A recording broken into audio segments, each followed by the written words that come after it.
Assalamualaikum warahmatullahi wabarakatuh. Salam sejahtera buat kita semua. Om Swastiastu, Namo Buddhaya, salam kebajikan. Hai insan pegadaian di seluruh Indonesia, khususnya yang berada di Kanwil 5 Manado. Apa kabar semuanya? Semoga kita selalu diberikan kesehatan dan dilindungi Yang Maha Kuasa. Perkenalkan, saya Toria yang akan menjadi host di episode hari ini.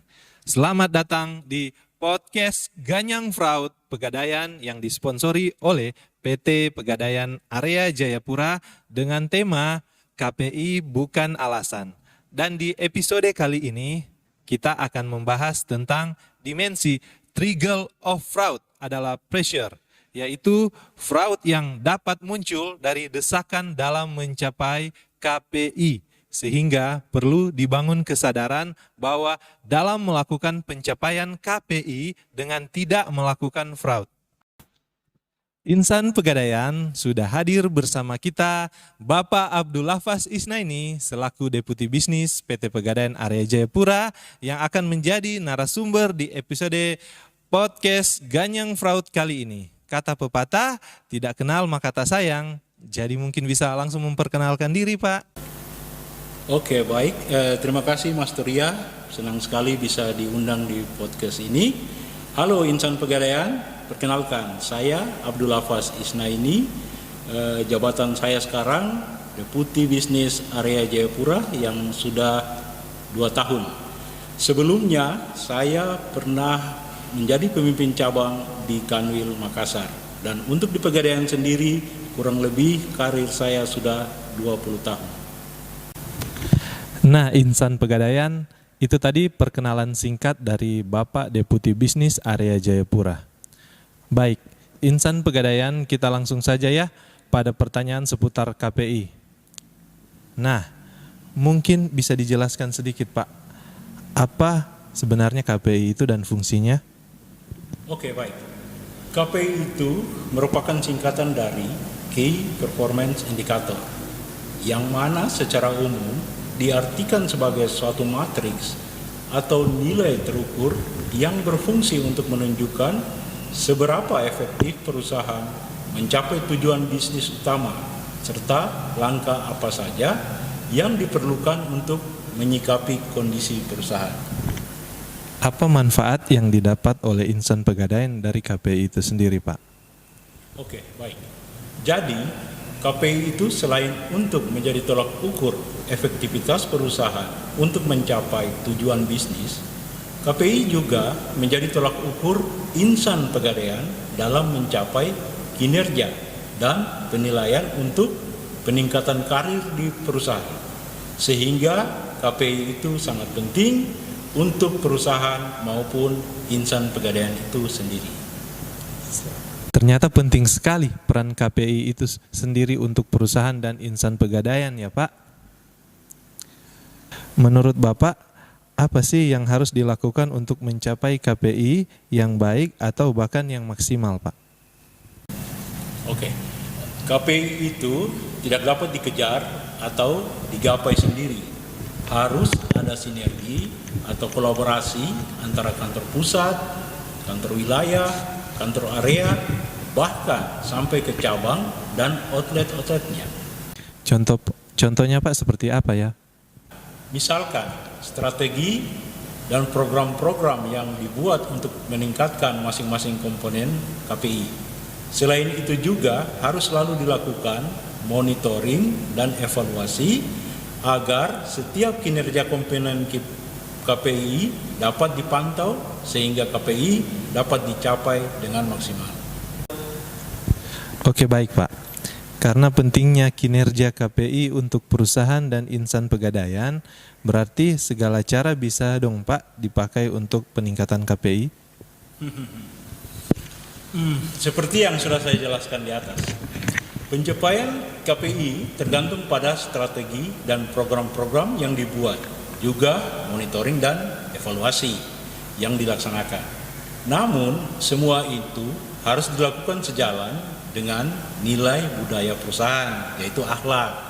Jadi, walaupun KPI itu penting, Namun proses pencapaian kinerja KPI itu harus dicapai sesuai dengan aturan yang berlaku di perusahaan.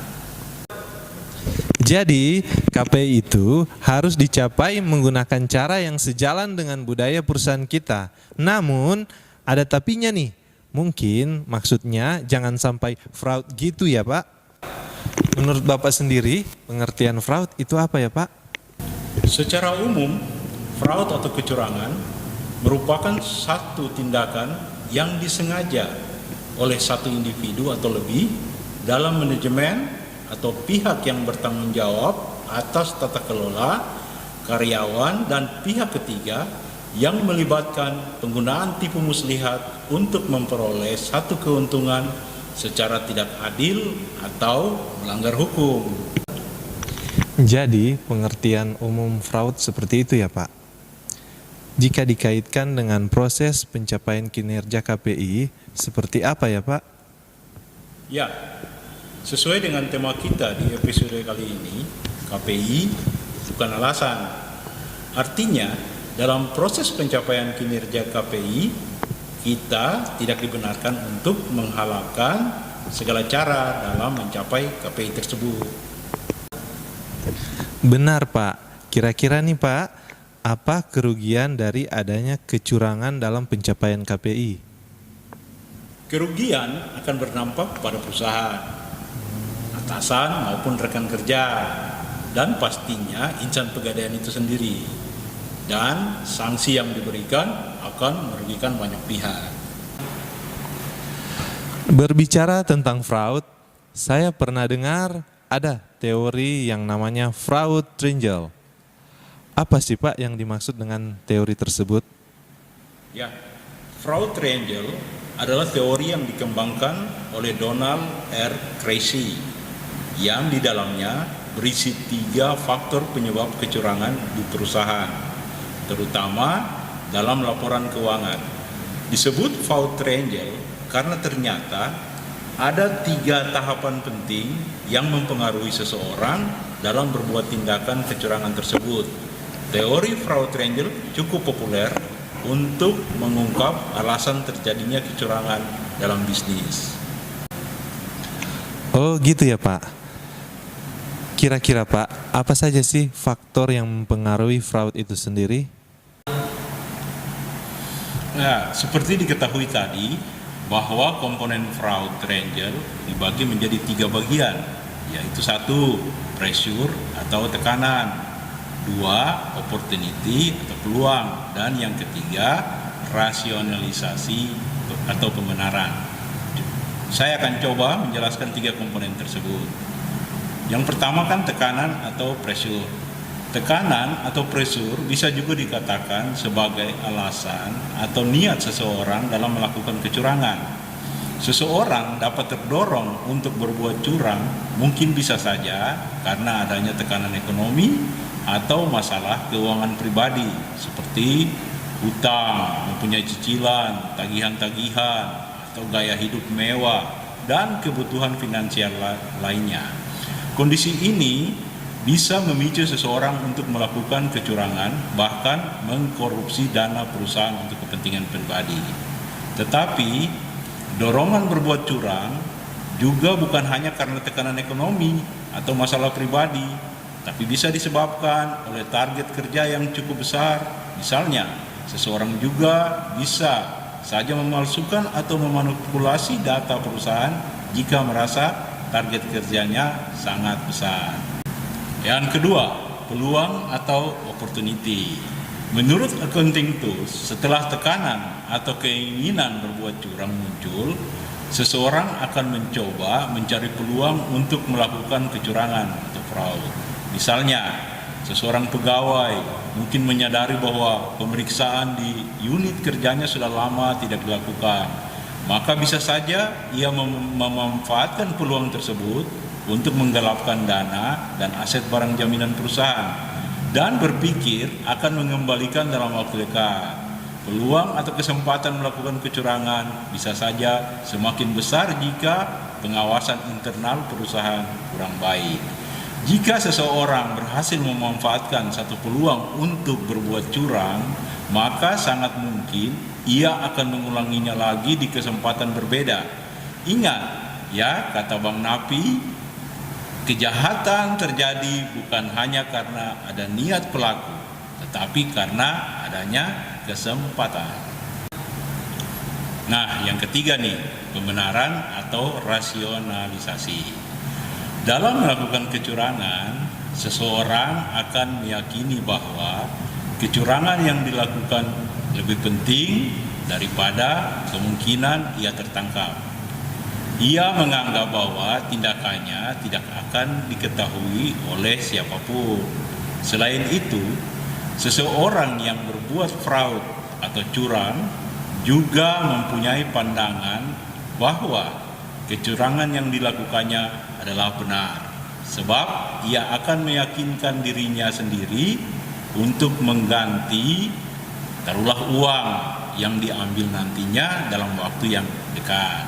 Nah, fraud triangle yang sudah saya sebutkan tadi merupakan komponen-komponen yang dibutuhkan perusahaan dalam menganalisa motif atau penyebab terjadinya kecurangan atau fraud itu sendiri. Baik Pak, tadi insan Pegadaian telah mendengar faktor-faktor terjadinya fraud. Saya mendengar sekilas yang Bapak katakan tadi, dan seperti Bang Napi juga katakan bahwa fraud terjadi bukan karena adanya niat, tapi adanya kesempatan sehingga seseorang dapat melakukan kecurangan atau fraud. Nah sekarang Pak, cara apa yang bisa dilakukan untuk mengatasi kecurangan dalam bisnis? Oh ya, cara mengatasi kecurangan. Ada beberapa cara yang bisa insan Pegadaian coba untuk mengatasi kecurangan. Seperti satu, meningkatkan pengawasan internal. Dengan peningkatan sistem pengawasan internal, diharapkan dapat meminimalisir kecurangan atau fraud. Kita tahu bahwa kita memiliki yang namanya Satuan Pengawas Internal atau SPI di perusahaan kita yang bertugas untuk melakukan pengawasan yang mana memastikan suatu tindakan sesuai dengan standar yang berlaku di perusahaan. Namun, tim SPI itu kan jumlahnya sangat terbatas dibanding dengan unit kerja yang kita miliki. Sehingga pengawasan itu juga bisa dilakukan oleh masing-masing dari kita. Misalnya, untuk pemimpin cabang agar dapat memperketat jadwal waskat ke unit-unitnya, pemeriksaan barang, jaminan, dan uang kas secara periodik. Dengan begitu akan mencegah terjadinya fraud. Pengawasan internal perlu juga dievaluasi dalam kurun waktu tertentu untuk mengetahui efektivitasnya. Nah, yang kedua nih, menanamkan kode etik yang kuat. Kita kan tahu bahwa perusahaan kita telah memiliki kode etik dan budaya kerja, yaitu akhlak. Dengan menanamkan atau memperkuat budaya perusahaan kita kepada setiap pegawai, diharapkan agar dapat dipahami dan diterapkan dalam setiap aspek pekerjaannya. Sistem reward dan punishment harus juga diketahui dari awal. Harapannya adalah agar dapat terbangun kedisiplinan dalam diri setiap pegawai dan menghindarkan terjadinya tindak kecurangan atau fraud. Terus yang ketiga, memberikan reward kepada pegawai. Cara lainnya adalah dengan menjadikan kedisiplinan, kejujuran, dan keterbukaan sebagai kompetisi antar pegawai, yaitu dengan memilih pegawai terbaik tiap bulannya dan memberikan hadiah atau penghargaan. Dengan begitu, setiap orang akan berusaha memberikan performa terbaik dan menjauhi segala bentuk kecurangan atau fraud. Baik Pak, tadi insan Pegadaian telah mendengarkan faktor-faktor terjadinya fraud. saya mendengar sekilas yang Bapak tadi katakan bahwa terjadinya fraud bukan hanya karena adanya tekanan ekonomi atau masalah pribadi, tetapi juga bisa disebabkan oleh target kerja yang cukup besar. Itu mungkin cocok sekali dengan topik kita pada episode kali ini, yaitu pressure atau tekanan yang dapat muncul dalam pencapaian KPI. Nah, mungkin kami perlu mendengar Pak, contoh-contoh fraud itu sendiri dalam ruang lingkup insan pegadaian seperti apa? Oh ya, sesuai topik kita kali ini yang bertemakan KPI bukan alasan dikaitkan dengan teori triangle of fraud, yaitu pressure atau tekanan. Maka dapat diartikan apakah pencapaian KPI ini bisa mendorong terjadinya fraud. Seperti kita ketahui bersama dengan adanya penilaian baik secara unit kerja maupun individu yang dituangkan dalam target-target KPI, maka setiap kita tentunya ingin memperoleh atau mencapai nilai KPI yang maksimal kan. Nah, dalam merealisasikan target-target KPI tersebut, ada yang memang melakukan dengan strategi serta memanfaatkan program-program pendukung, baik itu dari kantor pusat, kantor wilayah, kantor area, atau divisi-divisi terkait. Tetapi tidak dipungkiri pula mereka yang menganggap bahwa KPI ini sebagai tekanan akan melakukan cara-cara yang tidak prosedural untuk memaksimalkan nilai KPI-nya. Tentu saja hal ini dapat berpotensi merugikan diri sendiri maupun secara perusahaan, baik secara materi maupun penyediaan data yang validitasnya diragukan. Mungkin ada beberapa komponen dalam KPI yang berpotensi timbulnya fraud atau kecurangan.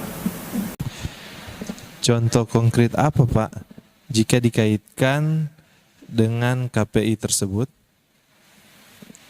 Ada beberapa contoh fraud yang sering ditemui dalam ruang lingkup insan pegadaian apabila dikaitkan dengan KPI. Yang pertama, misalnya kita tahu bahwa komponen KPI salah satunya adalah outstanding loan atau biasa kita kenal OSL. Nah, dalam OSL ini khususnya yang produk GADE ya, yaitu misalnya GADE fiktif yang dilakukan oleh pegawai, mereka menginput gadaian tanpa adanya barang jaminan. Pegawai ini melakukan fraud tersebut untuk meningkatkan OSL biasanya di akhir bulan agar terbaca di sistem OSL-nya bertambah. Tapi juga mungkin ya bisa jadi ada motif lain, misalnya ingin menggunakan uang GADE fiktif tersebut untuk kebutuhan pribadi. Nah, kalau di GADE juga ada yang namanya menahan tebusan atau angsuran yang sudah diberikan oleh nasabah ini tidak diproses dalam sistem passionnya, sehingga pada sistem passion terbaca kreditnya masih aktif. Hal tersebut dilakukan pegawai agar tidak terbaca OSL-nya minus di akhir bulan. Kalau untuk dari segi mikro dalam rangka mengejar pencapaian OSL, modusnya itu contohnya ada nasabah yang mengajukan kredit dengan berkas atau persyaratan yang tidak lengkap. Tapi karena tadi ada pressure atau tekanan dalam rangka mencapai KPI khususnya OSL, jadi ya diproses saja. Artinya itu sudah tidak prosedural sebenarnya, tapi diproses oleh pegawainya. Mungkin yang lainnya juga itu seperti transaksi digital service nih, PDS. Itu kan dilakukan mengatasnamakan nasabah, seakan-akan transaksi tersebut dilakukan oleh nasabah, sehingga jumlah transaksi PDS di OTET-nya semakin besar. Mungkin ada contoh komponen-komponen KPI yang lain seperti penginputan transaksi fee based income atau FBI secara berlebihan pada satu nomor yang diinput sebanyak mungkin agar fee based income-nya besar. Hal ini juga dilakukan supaya dapat meningkatkan pencapaian KPI di outletnya tersebut. Dari beberapa contoh di atas, perlu adanya kesadaran bahwa setiap pegawai harus mencapai KPI dengan cara-cara yang sesuai ketentuan yang berlaku di usaha.